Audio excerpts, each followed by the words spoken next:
नमस्कार मैत्रिणींनो, स्वागत आहे तुमचं माझ्या लाईफ ऑफ उत्कृष्टी मॉमी या चॅनलमध्ये।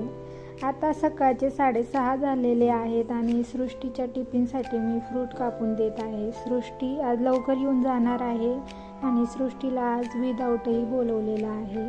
असे सगळे फ्रूट काढून मी तिचं टिफिन पॅक करून दिला। त्यानंतर तिने देवपूजा केली आणि मग ती शाळेत जायला निघाली। आणि ती बाहेर शाळेत जायला निघाली तर बाहेर असं काही वातावरण होतं, ऊनही प्लस त्यात पाऊसही असा पडत होता।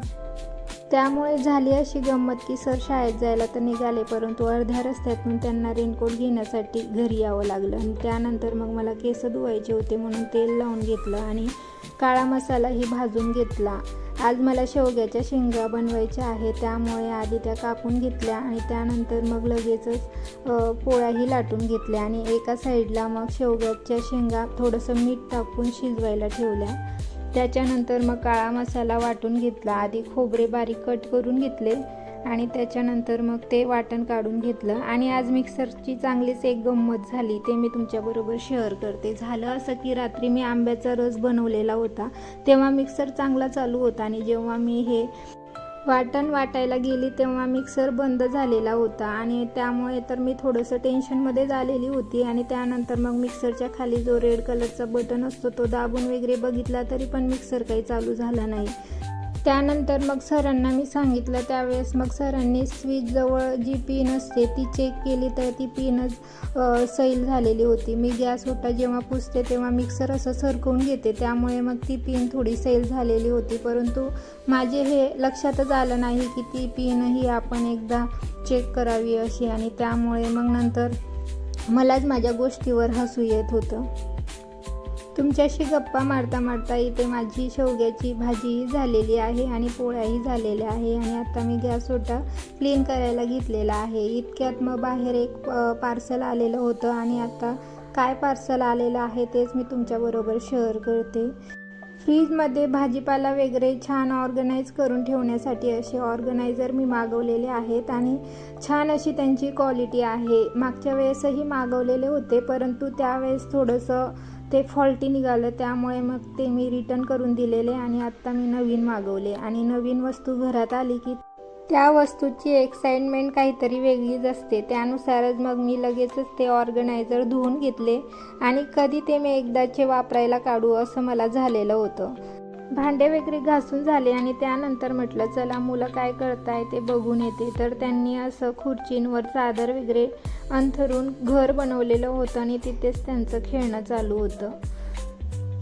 सध्या एक्झाम चालू असल्यामुळे तेही घरी लवकर आलेले होते आणि त्यानंतर मग असे घर बनवून मध्ये फ्रूट वगैरे खाणं त्यांचं चालू होतं। 5-10 मिनिटाच्या खेळण्यासाठी असा सगळा पसारा करून ठेवलेला होता आणि त्यानंतर मग ते सगळं आवरण्याचं काम आपल्यालाच पुरतं। आणि त्याच्यानंतर मग लगेचच मी फरशी पुसायलाही घेतली। दुपारी मुलांचा थोडा अभ्यास घेतला आणि त्याच्यानंतर मग लगेचच अजून संध्याकाळचा चहा करायला घेतला। ह्या महिन्यातच बहिणीचं लग्न असल्यामुळे मग थोडंसं बिझी शेड्यूल माझं चालू आहे। आपल्या बेसिक कामांव्यतिरिक्तही इतर कामं मला करावी लागतात आणि पुढच्या ब्लॉगमध्ये मी तुमच्याबरोबर ते शेअर करेनच। आणि त्यानंतर मग जे फ्रीजचे ऑर्गनायझर सकाळी मी धुवून घेतलेले होते तेही छान आता कोरडे झालेले होते आणि त्याच्यामुळे मग जो काही थोडासा भाजीपाला होता तो निवडून घेतला आणि छान असं मी त्या ऑर्गनायझरमध्ये कसे ऑर्गनाईज करून ठेवले आहे तेही मी तुमच्याबरोबर पुढे शेअर करतेच। हे जे ऑर्गनायझर मला आज रिसीव झालेले आहेत त्याची क्वालिटी खरंच खूपच छान आहे आणि त्याचं झाकण तर मला जास्तच आवडलं। तुमच्याशी गप्पा मारता मारता इथे सगळा भाजीपालाही माझा निवडून झालेला आहे आणि अशा प्रकारे छान मी सगळ्या ऑर्गनायझरमध्ये ते ऑर्गनाईज करून ठेवलेलं आहे। त्यानंतर छान सगळे पॅक असे झाकण लावून घेतले आणि मग फ्रीजमध्ये स्टोअर करून ठेवले। त्यानंतर मग संध्याकाळची देवपूजा वगैरे आवरून घेतली आणि त्याच्यानंतर मग बघितलं तर सृष्टीचं हे सगळं काम करणं चालू होतं आणि बघून तर मला असं वाटलं की आज दिवस पश्चिमेकडून उगवला आहे की काय। कधी कधी आपण मुलांना जर एखादं काम सोपवलं तर ते काम मात्र करणार नाही आणि कधीतरी त्यांच्या मनात मग काम करण्याची इच्छाशक्ती जागृत होते आणि असं काहीतरी करायला ते घेतात आणि हे बघून मग आपल्याला पण थोडंसं आश्चर्यच वाटतं।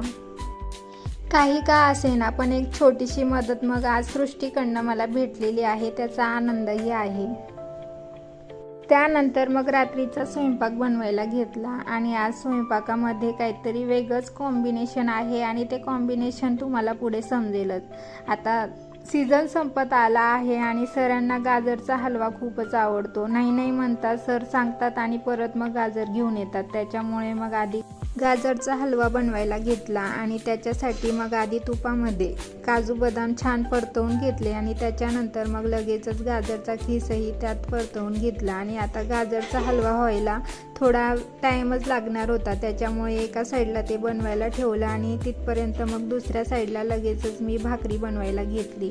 आणि असं भाकरी आणि गाजरच्या हलव्याचं कॉम्बिनेशन मात्र मी पहिल्यांदाच ट्राय केलेलं आहे आणि हे कॉम्बिनेशन नसून एक माझी ॲडजस्टमेंट आहे, कारण सकाळी शाळा वगैरे मुलांची असते, त्याच्यामुळे सकाळच्या धावपळीत काही गाजरचा हलवा बनवणं काही होत नाही आणि त्याच्यामुळे सकाळसाठी मी ते आत्ताच बनवून घेत आहे. आणि त्याच्यानंतर आता भाकरी बनवून झालेल्या आहेत आणि त्याच्यानंतर मग लगेचच मी वांगेही त्यात भाजून घेतले आणि भाकरीबरोबर वांग्याचं भरीत असं काहीतरी कॉम्बिनेशन मी आज बनवून घेणार आहे. वांग्याच्या भरीतसाठी मी हिरवी मिरची आणि खूप असं लसूण टाकून त्याची पेस्ट आधी मिक्सरला काढून घेतली आणि त्याच्यानंतर मग तेलामध्ये थोडेसे जाडसर शेंगदाणे टाकले आणि त्याच्यानंतर मग हिरवी मिरची आणि लसूणची जी काही पेस्ट होती तीही तेलात छान तळून घेतली. त्यानंतर वांग्याचं भरीत टाकलं आणि शेवटी कोथिंबीर टाकून भरीत छान असं आता बनवून तयार झालेलं आहे. त्याच्यानंतर मग गाजरच्या हलव्यामध्ये थोडंसं दूध आणि साखर टाकून ते शिजवून घेतलं आणि शेवटी मग त्यात अजून इलायचीचा कूटही टाकून घेतला आणि इथे गाजरचा हलवा बनवूनही माझा तयार झालेला आहे. आणि त्याच्यानंतर मग शेंगदाणे बघितले तर त्याच्यामध्ये थोडेसे धनूर मला दिसत होते, त्यामुळे आधी मी ते छान असे गाळून घेतले आणि असे कढईमध्ये भाजून घेतले आणि बाहेर सुकवायलाही टाकले असते, परंतु सध्या असं पावसाचंही वातावरण आहे आणि कबूतरही इथे त्रास देतात, त्याच्यामुळे असे भाजून घेतले आणि भाजलेले शेंगदाणे बरेच दिवस छान असे टिकून राहतात. त्यानंतर मग रात्रीचे भांडेही छान असे स्वच्छ करून घेतले आणि व्हिडिओ आवडल्यास प्लीज सबस्क्राईब नक्की करा.